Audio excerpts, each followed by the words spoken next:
Hola, buenas noches, buenos días, buenas tardes, dependiendo de dónde se estén conectando. Mi nombre es Richard Pinargote Rodríguez, soy médico imaginólogo, miembro de la Sociedad de Radiología y Diagnóstico por Imágenes de Manabí, docente de la Escuela de Medicina.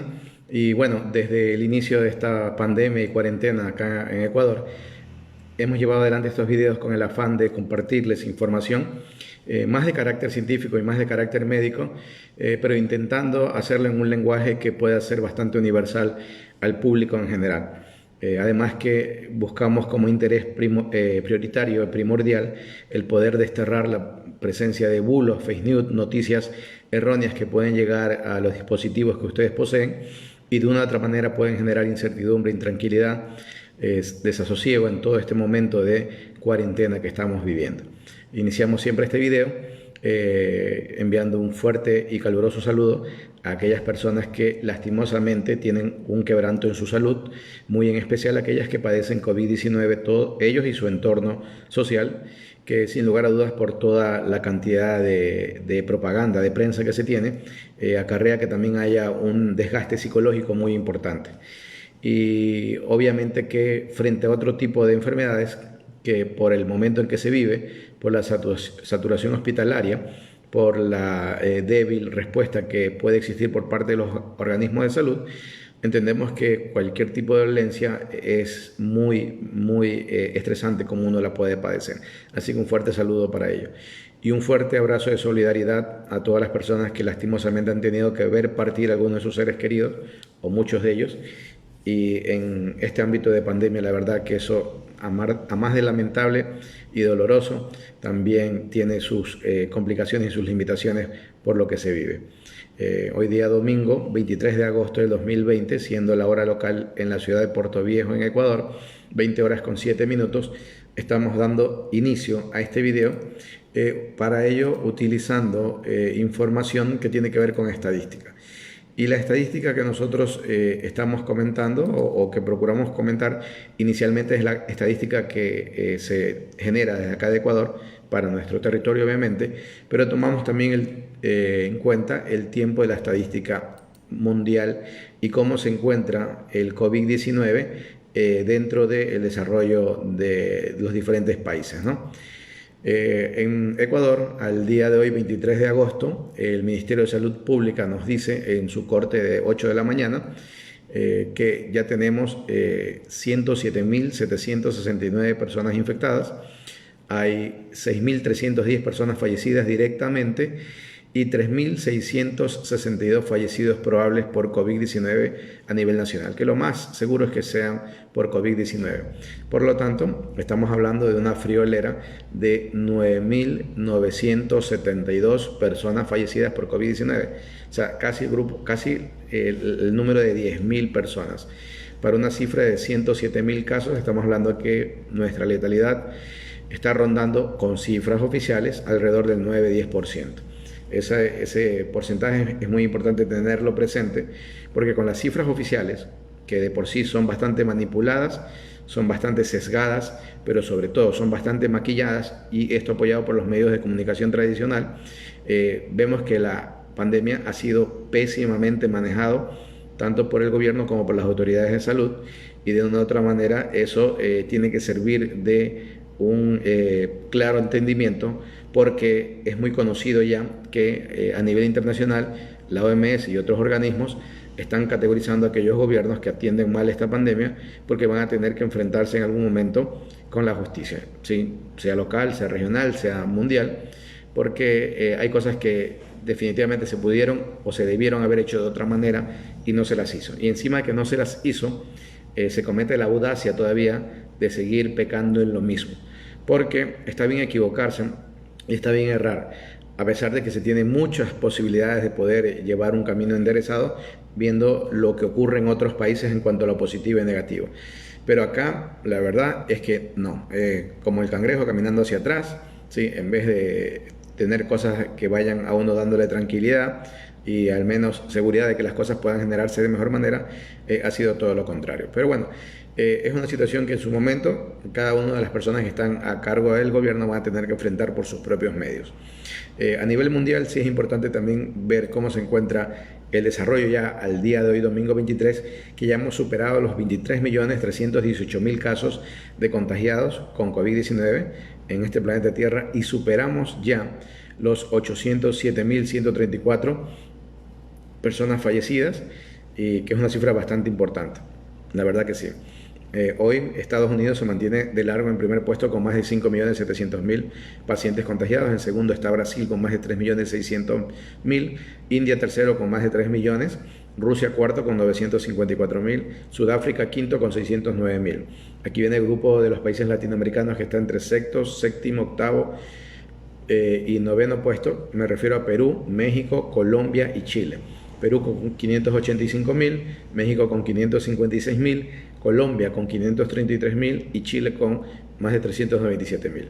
España en el puesto 10 con más de 386.000, Irán en el 11 con 300, Irán está en el puesto número 11 con más de 358.000, casi 359.000. Argentina se encuentra en el puesto 12 con 342.000. De aquí en el puesto 13 Reino Unido, Arabia en el 14, Bangladesh en el 15, Pakistán en el 16, Francia en el 17, Italia en el 18, Turquía en el 19 y Alemania en el 20.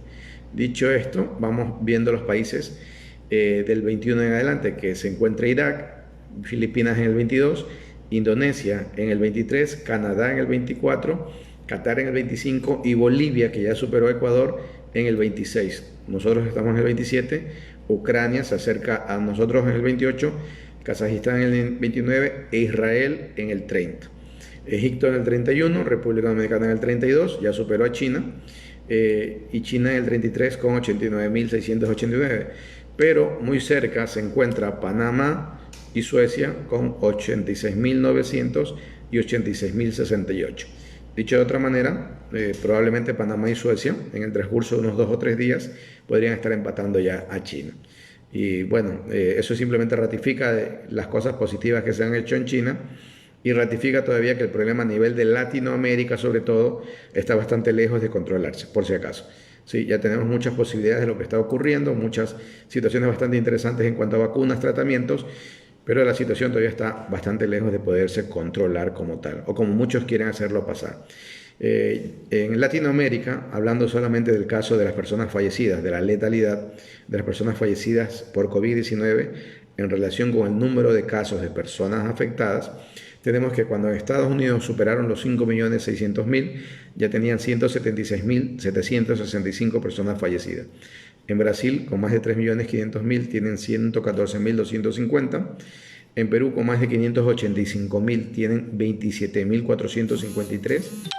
Tengo entendido que la situación en Perú también es bastante preocupante y lamentable. Incluso ellos ya han bajado todos sus indicadores económicos y de una u otra manera van a entrar en recesión porque obviamente ya tienen 2 trimestres que están creciendo negativamente. Y esto es importante entender porque Perú tenía un fondo de contingencia para emergencias. Y nos damos cuenta que a veces no se necesita tener fondos, sino haber invertido bien. Porque si Perú hubiera invertido más en tener hospitales, en tener unidades de respuesta para ello, ¿sí? En tener equipamiento, etcétera, de pronto hubiera paliado de mejor manera. Pero bueno, nadie, como dicen, nadie estaba pensando en que iba a venir una pandemia. Efectivamente, nadie pensaba en que iba a venir una pandemia.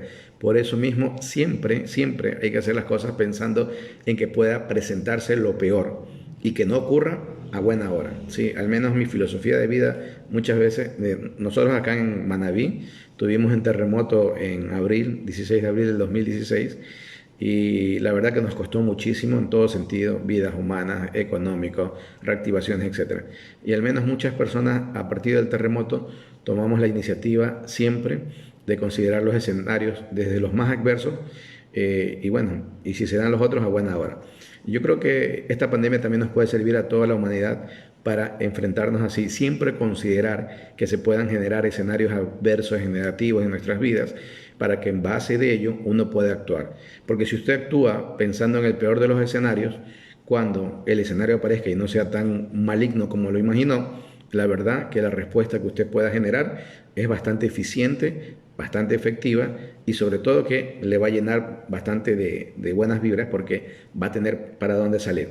En México, con más de 556.000, tiene 60.254 personas fallecidas. Lo de México, la verdad que es lamentable, pero ya que estoy tocando el tema de México, México al menos se ha adelantado a algo muy importante. México en este momento ya tiene firmado más de 6 convenios para utilización de vacunas.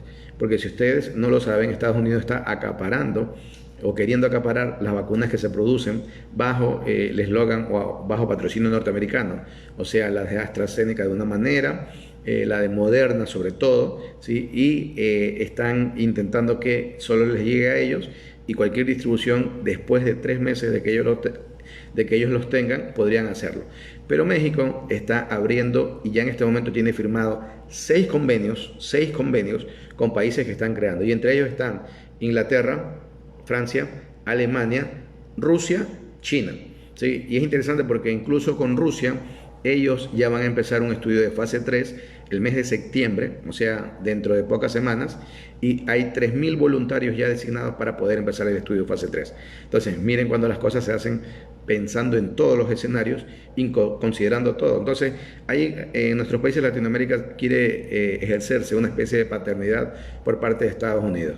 Y yo la verdad, yo al menos considero de que, hablando del tema de salud, pero se aplica para todo, que si bien es cierto, Estados Unidos es un país que tiene gente muy valiosa, que tiene desarrollos muy interesantes, ¿sí? Pero estar sujeto solamente a una visión nos limita en todo sentido. Y aquellas personas que han tenido la dicha de poder viajar a otros países saben a qué me estoy refiriendo.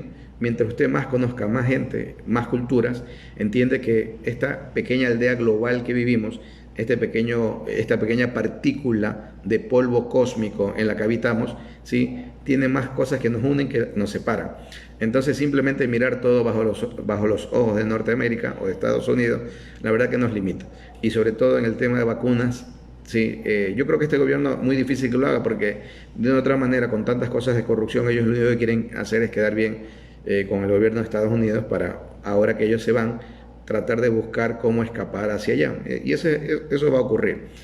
Pero si nosotros tuviéramos un poquito más de dignidad y de patriotismo, y sobre todo de inteligencia académica, tendríamos que también generar respuesta para tener convenios con vacunas que se están experimentando en el mundo, venga de donde venga. Ojo, que no hablo de exclusividad de un país, venga de donde venga, porque esta pandemia nos involucra de una manera a todos, ¿sí? Tanto es así que, por ejemplo, México lo ha hecho, pero lo de México tiene que hacerlo de esa manera, tiene que actuar rápido, porque la cantidad de personas que han fallecido es increíble. Han muerto 60.254 personas para 556.000 personas contagiadas. Miren, tienen casi la letalidad, tienen una letalidad de alrededor del 12%, la nuestra está por el 9-10%, según las cifras del ministerio, porque la realidad de las cosas que nuestra letalidad podría rondar el 17-18%, por si acaso, siendo una de las peores en el mundo. Entonces, al menos México se ha adelantado a ello, y ojalá que esa situación genere de que ellos también puedan comenzar a producir vacunas, porque al menos por AstraZeneca, el laboratorio, México y Argentina serían los países que comenzarían a generar vacunas del laboratorio de ellos para poderla distribuir. Así que el panorama, al menos en ese sentido, es bastante interesante, a pesar de que los números en cuanto a las muertes sea bastante desastroso. Colombia ya con 533.000 tiene 16.968. Chile con 397.000 tiene 10.852. Veo que las cifras en Chile no están creciendo ya pavorosamente como crecían, más bien están haciendo un stop bastante importante. Me alegro por Chile sobre todo. Y Argentina sigue todavía incrementando sus números de casos, 342.154, pero no crecen tanto en esa condición el número de fallecidos, porque está en 6.985. Entonces, si más o menos tenemos un símil entre Chile y Argentina, vemos que la letalidad es mucho mayor todavía en Chile que Argentina, y eso que Chile no lo ha manejado tan mal, al menos con las cifras que ellos manejan. Ya Bolivia, también, que veníamos mencionando que las cosas no estaban marchando bien allá, ha superado, al menos en cifras oficiales, a Ecuador, porque quédense tranquilos, hermanos, bueno, quédense tranquilos parcialmente, hermanos bolivianos, pero las cifras de Ecuador están muy por lejos de aquellos que mencionamos, están muy por lejos. Sin embargo, Bolivia tampoco ha hecho las cosas bien. Tienen ya 108.427, pero dentro de todo tienen 4.442 personas fallecidas. Al menos cifras y datos, mejor cuantía que la nuestra. Ahí vendríamos nosotros con más de 107.769 y 6.310 personas fallecidas. República Dominicana con 91.000 y 1.567 fallecidos. Panamá con 86.000 con 1.892 fallecidos. Venezuela casi 40.000 con 329 fallecidos. Costa Rica con 33.820 con 355 fallecidos. Paraguay con 12.974, 192 fallecidos. Nicaragua con 4.311, 133 fallecidos. Cuba con 3.682, 91 fallecidos. Y Uruguay con 1.527 y 42 fallecidos. Entonces, esas son las cifras que están hasta el día de hoy. Y la verdad que a veces me parece que me dilato mucho en esto, pero sí me parece por momentos importante que cada uno vaya conociendo cómo se van moviendo las cifras en todos los países y cómo vemos que muchos de ellos, de un momento a otro, que dicen que las cosas se han controlado, se disparan. El caso muy particular de Perú, Colombia, Bolivia, Argentina, ¿sí? El mismo México, que de un momento a otro se disparan los casos, y eso tiene que ver directamente en cómo se actúa a nivel local, provincial o departamental y obviamente nacional. Entonces esos datos hay que tenerlos presentes. Nuevamente, porque ya les digo, del COVID, que es una enfermedad nueva, ¿sí? Hay mucho que se está escribiendo diariamente, pero también hay muchas cosas, muchas experiencias que se ven diariamente. Y uno puede siempre tomar lo positivo de un país y ver lo negativo para intentar no caer en ello. Entonces, les vuelvo y les repito, por ejemplo, ideas buenas que se hayan generado acá. Si ustedes pudieran ver los videos que hemos hecho desde marzo, creo que esos no están subidos a la plataforma, porque los empecé a subir desde mayo, pero incluso los de mayo, pero voy a ver si puedo subirlos de marzo, donde nosotros decíamos cuáles eran los mecanismos que tenían que servir al país para poder comenzar a contener y mitigar el problema. Y dentro de ello hablábamos claramente que era el testeo masivo, ¿sí? Hacer una cuarentena efectiva, ¿sí? Bueno, tener las herramientas precisas en cuanto a las líneas de atención de salud, o sea, equipamiento, equipo de protección personal de salud, etcétera, ¿sí? Y también ir viendo cómo se iba desarrollando la respuesta de los otros países, como por ejemplo, algo tan sencillo, agarrar un celular y crear una plataforma, un programa para saber usted en qué área haya estado, con georreferencia obviamente, en qué área haya estado y si tuvo algún contacto con alguna persona contagiada. Eso lo dijimos desde marzo. El gobierno de Ecuador lo implementó hace unos 8 días, o sea, en agosto, abril, mayo, junio, julio, o sea, 5 meses después, ¿sí? 5 meses después de que todo, porque no solo yo, había muchas personas que lo sugeríamos que lo hicieron 5 meses después, y hay que ver a qué costo y hay que ver si es eficiente. Y yo, por lo que tengo entendido, la aplicación que creó el gobierno, ¿sí? En cuanto a las personas que han podido bajársela, si ustedes entran al menos a la aplicación de Google, al Google Play, van a dar cuenta cuántas personas lo bajan y todavía no llega a los miles. O sea, ni siquiera hay confianza en eso. Porque acá todo lo hacen mal, y si lo hacen y lo hacen mal, encima vienen con sobreprecio y encima vienen con muchos cuestionamientos, y a la larga se actúa de una mala manera. O sea, no hay que negarle que este gobierno sí se ha ganado de largo el título del peor gobierno de la historia. En fin, voy a entrar a la parte médica, al rincón médico, y de pronto esto es un tema que le interesa más a los médicos o al personal de salud que al público en general, pero de una u otra manera voy a puntualizar algunas cosas. Esto tiene que ver directamente con cómo es el desarrollo del COVID-19, y para ello me he permitido sacar los comentarios del doctor Ilen Gilberto de la Torre. Él es médico internista, tiene una cuenta en Twitter que se llama @Ilen de la Torre, MD con mayúscula, y ahí pueden ubicarlo, ¿no? Entonces, él habla en relación a 2 artículos médicos últimamente publicados y que comienzan a hacernos entender la fisiopatología del COVID-19. Así que es muy importante tener presente lo siguiente. El COVID-19 es una enfermedad sistémica en la que el ataque viral ocurre principalmente en el endotelio. El endotelio es las células que protegen o revisten, ¿sí? Al menos en este caso, las cavidades de la vía respiratoria. y por lo tanto explica la desregularización vascular pulmonar, así como este famosísimo estado de hipercoagulabilidad, que también ya se lo he mencionado muchas veces.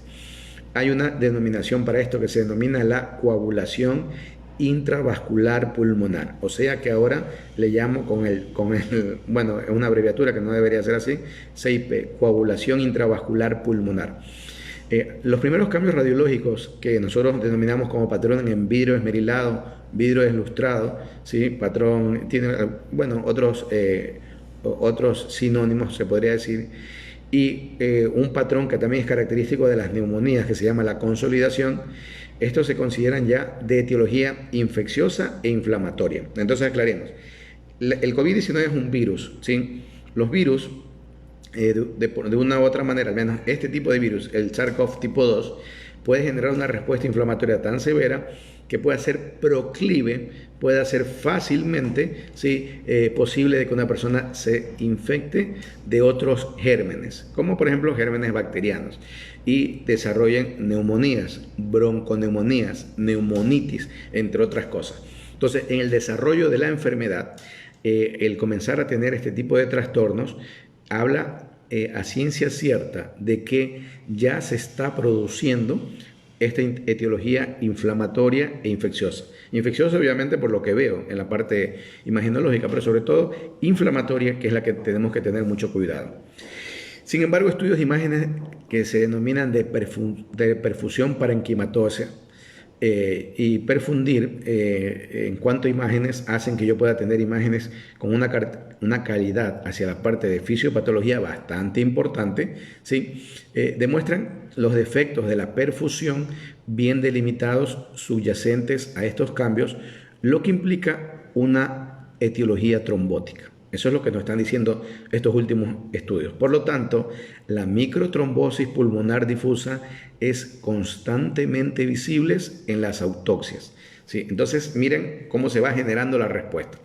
La trombosis pulmonar in situ se ve, o sea, en el sitio, ¿no? Se ve facilitada por algo que nosotros ya conocemos como la triada de Virchow, que es la cascada inflamatoria. Entonces, los que estudiamos salud, porque en medicina, en enfermería, en los laboratorios, etcétera, entendemos perfectamente lo que es la triada de Virchow. Sí, y tiene que ver simplemente con la respuesta inflamatoria que se miden rugor, calor, ardor, etc. ¿No? Cuando usted se golpea el dedo, por ejemplo, lo tradicional es que comience a hincharse, a enrojecerse y probablemente a calentarse. Y esto tiene que ver con la triada de Virchow. Pero estamos hablando a nivel del endotelio pulmonar, por si acaso. La enfermedad temprana es subclínica debido a la reserva de perfusión pulmonar.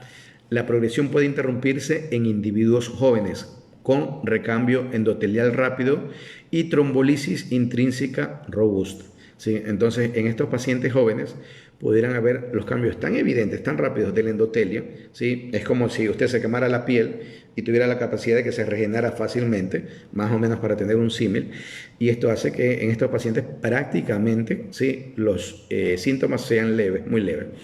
La trombosis microvascular progresiva in situ finalmente conduce a hipoxemia, ¿sí? A la disminución de la capacidad respiratoria y conduce a la hipoxemia cuando se agotan estas reservas, ¿no?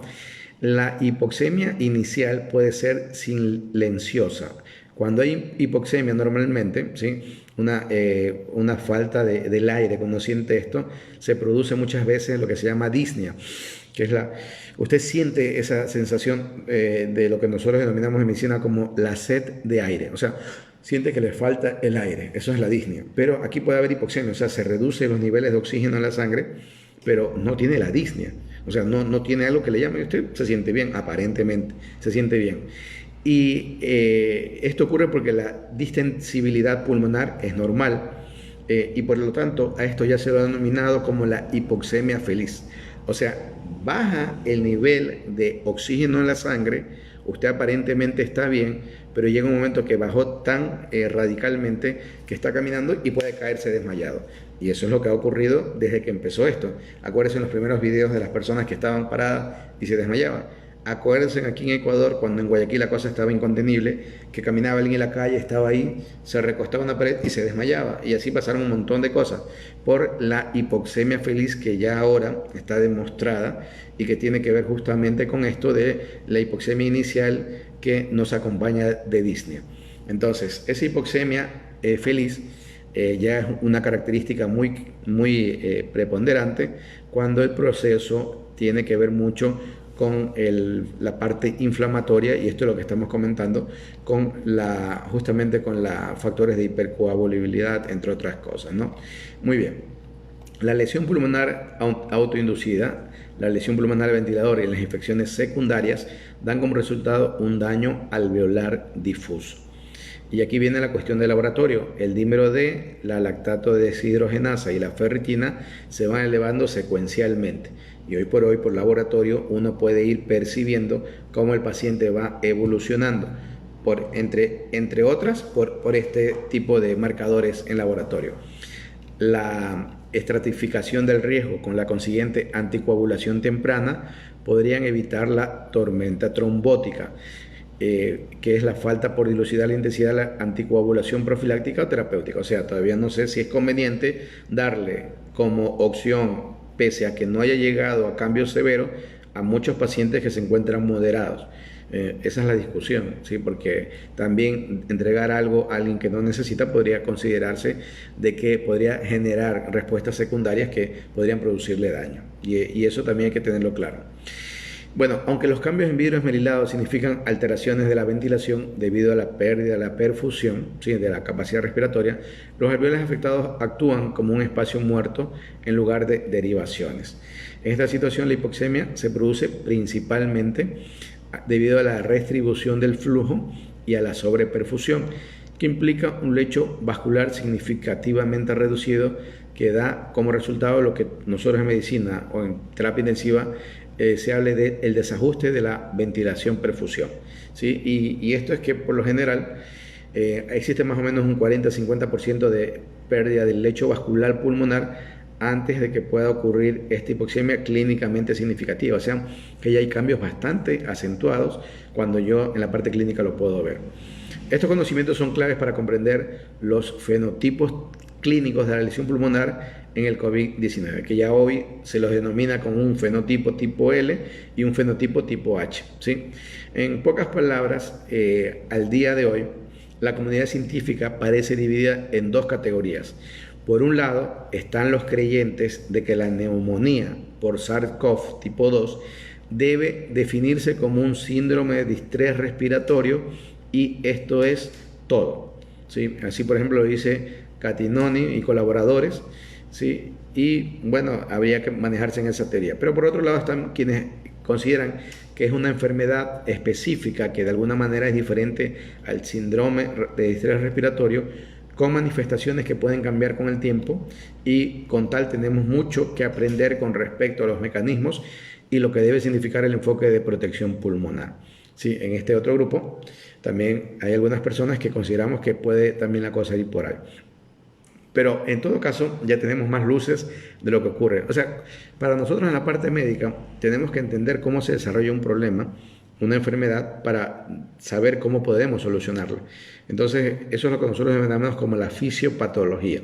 Entender la evolución del problema, cómo se origina, qué mecanismos utiliza para poder afectar el cuerpo, los aparatos y sistemas, y en virtud de ello también saber cómo podemos contraatacar frente a ese problema. Entonces, a mí me parece interesante porque él toma, este doctor que se llama Ilin Gilberto de la Torre, toma como referencia dos artículos médicos, y de una u otra manera esto puede servir mucho para que sobre todo los colegas o estudiantes de medicina que se suelen conectar puedan tener una mejor referencia de lo que está ocurriendo allí. Muy bien, me parecía bastante interesante tocar ese tema. Y también me parece bastante interesante lo que está pasando al día de hoy en Estados Unidos, donde se aprueba el tratamiento con transfusiones de plasma para pacientes con coronavirus.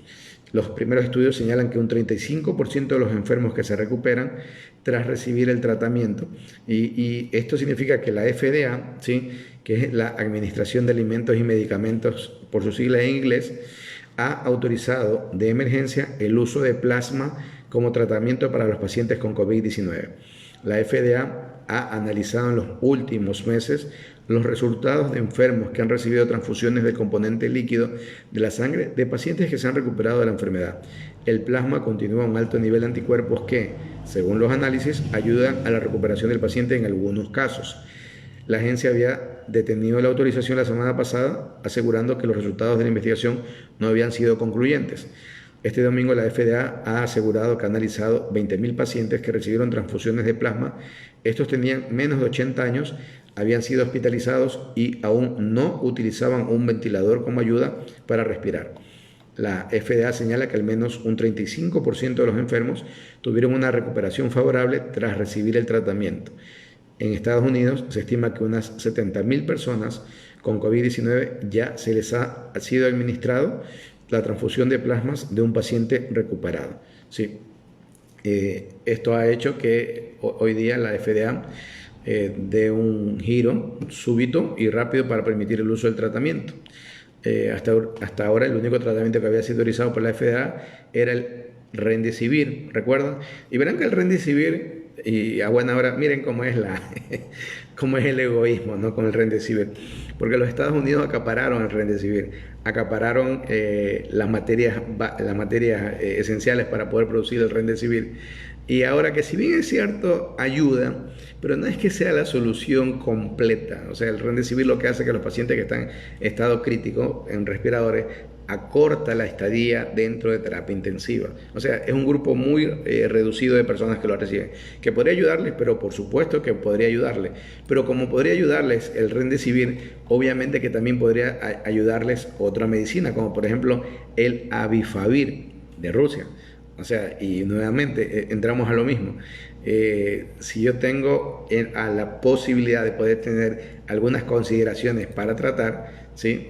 Obviamente, si los dos actúan de la misma manera, siempre iré por aquella que me ofrezca mejor beneficio, mejor costo, ¿sí? Y mejor respuesta con los pacientes. En fin, entonces es interesante porque la FDA solo había aprobado de manera experimental el antiviral Remdesivir, que está elaborado por la farmacéutica Gilead, ¿sí? Y bueno, este medicamento se lo utilizó para tratar el EO, la hepatitis, que no dio resultados satisfactorios, pero aparentemente por COVID-19 estaba dando esta situación.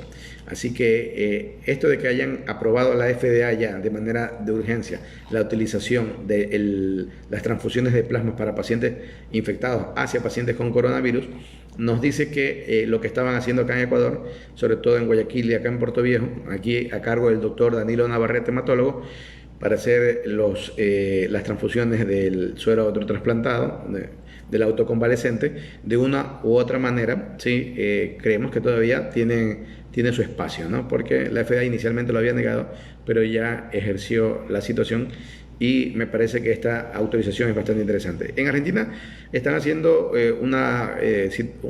algo que me parece aún mucho más promisorio, que es generar respuesta de anticuerpos en caballos y dar este suero, ¿sí? Suero de anticuerpos a los pacientes, que todavía es mucho más efectivo, ¿no? Y me parece que es interesante mirar esos trabajos que hacen en Argentina, porque también de pronto podrían ofrecernos alternativas. Ojo, que entre más posibilidades de solución tengamos, ¿sí? Independiente que exista la vacuna, mejor vamos a tener a la población y más rápido saldremos de esta pesadilla. Así que eso hay que tenerlo presente. Bueno, me pareció importante estas dos cosas que hemos mencionado. Sí, está hoy día más dirigido hacia la parte médica, pero de una u otra manera me parece importante que todo el mundo se involucre, porque es algo que nos ha quitado la tranquilidad, nos ha reestructurado nuestra vida, el COVID-19, y por lo tanto creo que el involucramiento en este tipo de noticias que tienen un asidero científico me parece de extrema importancia. Ahora voy a permitirme leerles lo que ustedes también comparten, escriben, envían, y de una u otra manera hacer un tanto más, no sé, interactivo, antes que sea solo, igual sigue siendo un monólogo porque solo yo hablo, pero al menos sigue siendo un poquito más interactivo, ¿no? Entonces vamos hablando allí. Buenísimo, porque los amigos de Radio Crisol Online nos están retransmitiendo en vivo y les agradecemos. Siempre comentamos sobre la página de ellos porque es un buen espacio, Ellos se dedican a tener tertulias para lo que es la poesía, la literatura, y aquellas personas que les guste ese ambiente pueden unirse a Radio Crisol Online 2 y ahí pueden ustedes tener acceso a ellos. También tienen una página en Facebook, tienen también esta radio online, así que de una u otra manera tienen un espacio para esta época, ¿no? Que creo yo nunca está de más. Y también agradecemos al grupo de Colectivo Montecristi, que nos ayudan también muchas veces retransmitiendo estas informaciones. Vamos a mencionar lo que ustedes también han colocado por acá, y para ello voy a permitirme leerles, así que vamos a hacerlo aquello. Muy bien. El día de hoy, bueno, agradecemos siempre a las personas que se han podido conectar. Entonces, los amigos de Radio Crisol Online mandan ese saludo, mandan el sitio web donde ustedes se pueden conectar dentro de lo que se publica acá, así que si desean entrar con ellos también pueden hacerlo de esa manera. Diana Mera manda saludos, buenas noches, muy buenas noches. Mercy Zambrano Manrique manda éxitos, muchas gracias. Veamos quiénes más se han podido conectar para mandarles un saludo. Marta Santana se ha conectado, José Hernández, Flor María Alcibar de Chone, el doctor Leonardo Daniel Molina Vélez, esperemos que ya esté recuperado el 100% de su afectación y ya dentro de poco, como siempre con esa mística de trabajo que tiene el doctor, ¿no? Iván Barcia se ha conectado, María Irene, Luis Mera, Javier Mera Vera, Ariel Alayón, nuestra abogada Gladys Pinargote Zambrano, Vera Joes, Yaciane Arteaga Briones, Yanina Tapia Moreira, la colega, Juber Arleya Yala Gamboa, Marcelo Sánchez, nuestro colega Henry Cedeño, la doctora Paula Vázquez, Michita Zambrano, Green García García, la doctora Verónica Villalba, María Cristina, José Veiga Aragón, Katy Rivadeneira, entre las personas que me aparecen por acá. Y de pronto veamos si acá existe algún otro comentario, porque a veces se me engancha en otro lado. Muy bien, me parece que por acá algo diferente no veo. Así que listo. Bueno, esta es la información que le teníamos preparados. No vamos a alargarnos ya más. Esperemos que el fin de semana lo hayan y lo estén pasando de la mejor manera. Y esperemos que esta nueva semana nos traiga muy buenas posibilidades y opciones de que todo pueda estar generándose de mejor forma. A no perder la fe, ¿sí? Ya la meta está establecida. Ya en septiembre México tendrá vacunas experimentales. Nosotros estamos aspirando a que probablemente en enero, puede ser que se adelante las cifras, pero al menos ya tenemos fecha. Así que poco a poco parece que la pesadilla se va terminando, al menos de la pandemia, porque todavía la pesadilla del gobierno que tenemos en febrero son las elecciones y en mayo lo cambiaríamos. Pero bueno, como están, yo creo que más desesperados, bueno, nosotros estamos hiper mega desesperados, pero ellos con tantas cosas que han hecho y mal, también han de estar un poco preocupados pensando dónde se van a escapar. Bueno, solamente acá en Ecuador ya va a comenzar una etapa de liga electoral, así que a tener mucho cuidado con las cosas que se ofrecen, que se dicen, a pensar muy bien quién se quiera votar, ¿sí? La verdad que muchas veces no están todas las opciones que uno quisiera. Eso es lo malo del involucramiento político de gente que vale la pena. Mientras menos gente que valga la pena no se involucre en la política, nos dan chance de escoger entre la gente que sí se involucra, pero bueno, así toca. Yo también entiendo mucha gente que no se quiere meter porque, bueno, creo que en Latinoamérica y casi en todo el mundo, cuando uno se mete en la política de una u otra manera, pueden salir cosas que no sé, que si uno es transparente, hasta podrían dudar de la transparencia. Así que muchas veces no hay como la tranquilidad, Y esa tranquilidad esperemos que cada uno las pueda tener pese a todos los problemas que son comunes ya, al menos los que somos clase media, peor la clase más pobre, que es lo que tiene que ver con despidos, con falta de recursos, con liquidez, con este tipo de cosas. Pero a meterle ganas, que no queda de otra manera, a meterle fuerza y a no perder la fe, a tener mucha confianza de que pueda darse alguna situación de revertir todo esto y de una manera pensar que la mente puede generar alguna idea que pueda llevarles a salir más rápido de esto. Así que como siempre, los mejores deseos para todos ustedes, que el día lunes, que este lunes 24 de agosto, toda la semana se maneje de la mejor forma. Muchas bendiciones para los creyentes y muy buenas vibras para todos. Cuídense muchos y hasta, si Dios lo permite, el día miércoles 20 horas estaremos por acá nuevamente. Chao, chao.